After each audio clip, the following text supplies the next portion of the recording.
Hello everyone, इस video में हम बात करने वाले हैं बिहार एसआई की वैकेंसी के बारे में, बिहार दरोगा की वैकेंसी के बारे में। आप सभी जानते हैं कि बिहार में कांस्टेबल की वैकेंसी निकल के आ गई है, तो रंजीत कुमार मिश्रा जी के द्वारा एसआई की भी भर्ती को लेके एक अपडेट दिया गया है। उन्होंने कहा कि वैकेंसी 2000 पदों पे जारी होने वाले थे। इसी वैकेंसी के बारे में हम डिटेल में बात करने वाले हैं इस वीडियो में और समझते हैं सारी इंफॉर्मेशन डिटेल में। तो चलिए शुरू करते हैं इस वीडियो को और समझते हैं एक एक करके सारी इंफॉर्मेशन कि कब तक फॉर्म को अप्लाई करेंगे, एज लिमिट क्या है, क्वालिफिकेशन क्या है, इन सारी चीज़ों को डिटेल में यहाँ पे समझते हैं। तो सबसे पहले कि बिहार पुलिस जो एसआई की वैकेंसी है, जिसको दरोगा बोलते हैं, इसकी वैकेंसी जो है ये 2000 पदों पे आने वाली, 19,075 कह सकते हैं इतना, या 2000 लगभग ये पूरी वैकेंसी जारी की जाएगी।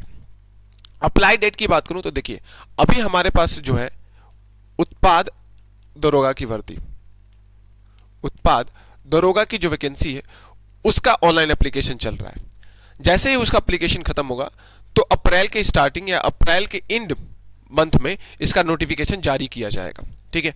अप्लाई फीस बात करूं तो जनरल, ओबीसी और ईडब्ल्यूएस के लिए 700 रुपए फॉर्म की फीस रखी गई है। ऑल इंडिया के कैंडिडेट इस फॉर्म को अप्लाई कर सकते हैं, अदर स्टेट के कैंडिडेट अप्लाई कर सकते हैं। वो जनरल में काउंट होंगे। अगर जो भी पूछता है कि सर अदर स्टेट के कैंडिडेट अप्लाई कर सकते हैं, हाँ अप्लाई कर सकते हैं आप, अदर स्टेट वाले जनरल में काउंट होंगे। अगर एससी, एसटी और फीमेल की बात करूं तो कोई भी फॉर्म की फीस नहीं रहती है। देखो, फॉर्म अप्लाई होगा वो ऑनलाइन ही होगा और पेपर भी इसके ऑनलाइन ही कंडक्ट कराए जाते हैं। अगर मैं यहाँ पे योग्यता की बात करूं या आपके, तो ग्रेजुएशन मांगता है। देखिए, एसआई की जो वैकेंसी होती है वो उसमें ग्रेजुएशन मांगता है। ग्रेजुएशन डिपेंड करता है, देखो ग्रेजुएशन आपकी बीए किए हो, बीएससी किए हो, आप बीकॉम किए हो, या कोई भी डिग्री है आपके पास ग्रेजुएशन की, तो इसके लिए क्या हो, एलिजिबल हो। आगे बात करते हैं इसके सिलेक्शन प्रोसीजर के बारे में। तो यहाँ पे जो सिलेक्शन प्रोसीजर रहता है बिहार एसआई की, वहाँ पे प्री और मेंस 2 पेपर होते हैं। प्री और मेंस एसआई में 2 पेपर होते हैं, फिर आपका फिजिकल होता है, फिर आपका मेडिकल, फिर आपका डीवी होता है। तो प्री के बाद मेंस कंडक्ट कराया जाता है और फिर फिजिकल, फिर मेडिकल। मेडिकल बहुत ही मिनिमम होता है, मेडिकल में ज़्यादा, मेडिकल मान के समझिए कि नाम मात्र का मेडिकल होता है। फिर आपका डॉक्यूमेंट वेरिफिकेशन होगा। प्री का सिलेबस के बारे में बात करूं तो 100 क्वेश्चन पूछे जाते हैं 200 नंबर का। एक क्वेश्चन 2 नंबर का रखा जाता है। 2 घंटे मिलते हैं इस पेपर को। निगेटिव मार्किंग इसकी 0.25 की होती है। जीके जीएस से क्वेश्चन पूछे जाते हैं। जीके जीएस से 100 क्वेश्चन पूछे जाएंगे, केवल और केवल जीके जीएस से 100 क्वेश्चन पूछे जाते हैं, जो कि 200 नंबर का रहते हैं। 2 घंटे मिलते हैं इस पेपर को करने के लिए। अगर मेन्स के सिलेबस की बात करूँ तो पेपर होते हैं, इसमें 2 पेपर होते हैं। हिंदी जो होता है वो क्वालिफाइंग नेचर का होता है, पेपर 1 क्वालिफाइंग नेचर का होता है, जो कि 100 क्वेश्चन होते हैं 200 नंबर के।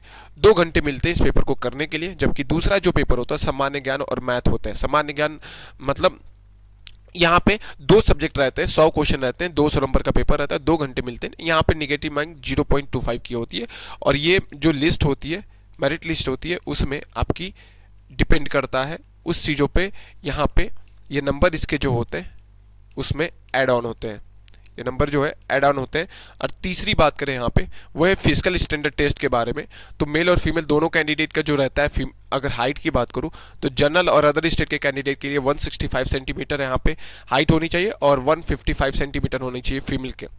एसटी और एससी के लिए 160 सेंटीमीटर होना चाहिए। यहाँ पे पूरे फीमेल कैंडिडेट के लिए 155 सेंटीमीटर ही हाइट होनी चाहिए। अगर चेस्ट की बात करूँ तो 81 से लेके 86 सेंटीमीटर तक होना चाहिए। 81 जनरल और अदर स्टेट कैंडिडेट के लिए बिना फुलाव के साथ, और फुलाव के साथ 86 सेंटीमीटर होना चाहिए। एससी और एसटी के लिए 79 बिना फुलाव के साथ और फुलाव के साथ 84 होना चाहिए। अगर मैं बात करूँ रनिंग की तो 1.6 किलोमीटर की रनिंग होती है 6.5 मिनट में, किसकी, यहाँ पे तो वो होती है मेल की। और 1 किलोमीटर की रनिंग 6 मिनट में होती है फीमेल कैंडिडेट की। हाई जंप की बात करूँ तो 4 फीट होती है और 3 फीट होती है फीमेल की। ये सब में 3-3 चांस आपको मिलते हैं। लॉन्ग जंप होता है 12 फीट का मेल कैंडिडेट के लिए और फीमेल के लिए 9 फीट हाई जंप रखी जाती है। गोला फेंक की बात करूँ तो 16 पाउंड रहते हैं, 16 फीट फेंकना रहता है, 12 पाउंड 10 फीट फेंकना रहता है फीमेल कैंडिडेट पे।